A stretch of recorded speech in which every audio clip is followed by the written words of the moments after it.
Hey guys, it's Generalkidd here. How's everyone doing today? So for today's video, well, I'm going to be showing you guys a really cool glitch, or actually a trick that you can do on the final level of Halo 3. And that is basically the ability to have two Arbiters in your Warthog during the Warthog run on the last level of Halo 3. So, as you might remember, if you play on solo, during the Warthog run, the Arbiter will be on your machine gun turret, the Warthog, to back you up through the whole mission, through the whole Warthog run. But obviously, there's only one Arbiter, and if you do it on co-op, then there's no like Arbiter AIs. So, what we're gonna be doing is we're gonna be duplicating the Arbiter and then pushing him all the way to the Warthog to do it on a Warthog run. And to do that, we will need a couple things.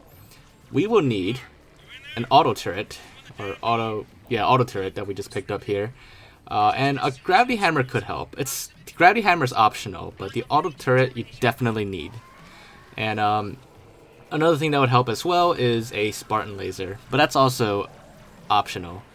But if you do want to get the Spartan laser, it has to be Johnson's infinite Spartan laser, which we will get by coming up here to Johnson. And to get his laser, you have to kill him once, move every weapon away from him, so that when he gets back up, he'll have another laser. Otherwise, he'll pick up whatever weapon he's holding and won't have the infinite laser. In this case, I accidentally had him drop down there, but let me just go down and grab him. So there you go, he got back up, he has another laser. This is basically similar to the Saving Sergeant Johnson glitch that we've done in the past, only this time it's with Arbiter. So I do want to thank some Halo guy, that's his username on YouTube. He actually found the method to do this, and I was actually pretty surprised that it works. Because, up until now, I knew you could clone the Arbiter, but I never imagined, like, you could actually push him all the way to the Warthog. Because if you try to push him like Johnson, they always try to run back to the same point. And with Johnson, the way we've always saved Johnson in the past is we needed to do it on co-op, to have multiple people pushing him all the way, or using, like, vehicles to push him. But with Arbiter, the only way you could have an Arbiter AI on your team is you have to play on solo. On co-op, you won't have another Arbiter that you can duplicate. So that's why it has to be on solo. Anyways, now that we're here, all you need to do now is, before you go inside the final room, the boss fight room, stand outside for a little bit. Don't go in just yet. You need to make sure you drop your gravity hammer and your Spartan laser out here, or whatever weapon you want to use to kill Arbiter later. But just make sure they're all out here on the ground. Don't bring them into the room with you, because then you'll lose them later. To drop them on the ground, just have some other weapon to swap with. You can juggle in a few weapons if you want to drop them. But once you're ready, just make sure you kill the Arbiter first. And best way is to laser him. And then once you laser him the second time and kill him, quickly drop your Spartan laser and run right into the room here. It'll load up, and if you were quick enough, in the cutscene there will be two Arbiters right off the bat. The real one, and the technically duplicated one. You'll see him like running around in the cutscene a little bit. So that's how you will know it works.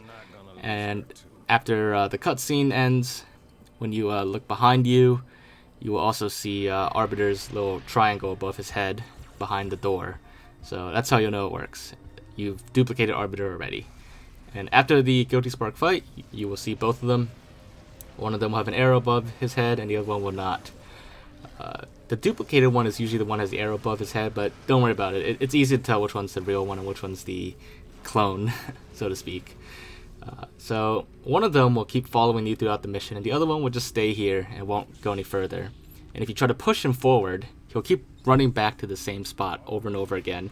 And there's pretty much no way that you can actually like physically push him all the way, because he's really good at dodging you when you try to melee him. So what you want to do is go ahead, clear all the enemies, but don't go to the Warthog yet. Just clear all the enemies on the ledge so that the other Arbiter doesn't, fall off or something, or the enemies don't screw you over. But once you're done that, come back here, laser the Arbiter, and then throw the auto turret away from you. Make sure it's not pointing at you. And do it like 20 or so feet away from the Arbiter here. And that is the genius of this method that some Halo guy found. As long as there's like an enemy near the Arbiter's dead body, he won't get back up. And the auto turret, because you killed Guilty Spark, is now your enemy. So as long as the auto turret is close enough to Arbiter's body, he will never get back up and run back to the starting spot. So what you need to do is keep pushing the auto turret forward every now and then, but not too far forward, because if you do it too far forward, the Arbiter will get back up. But just push it forward a little bit, and then once it's forward enough, keep pushing Arbiter's body forward.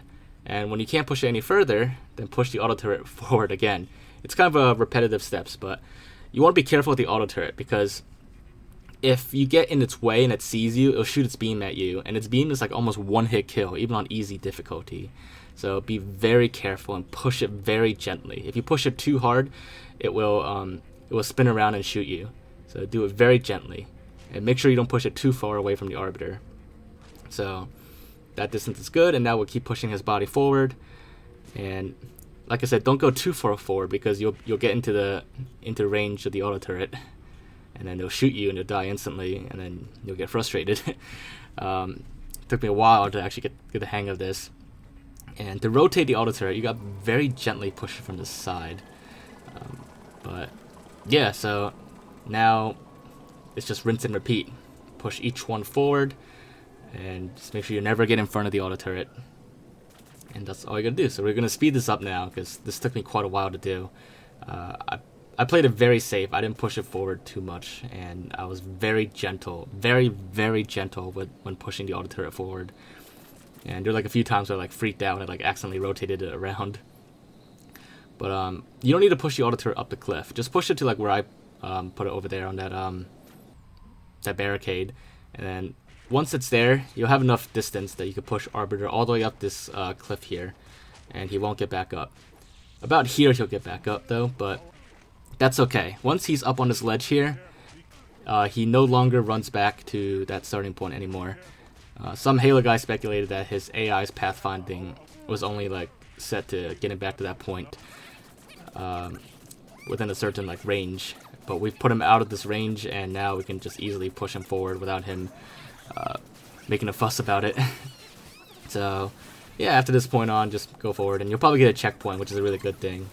So you don't have to worry about accidentally like losing him or something.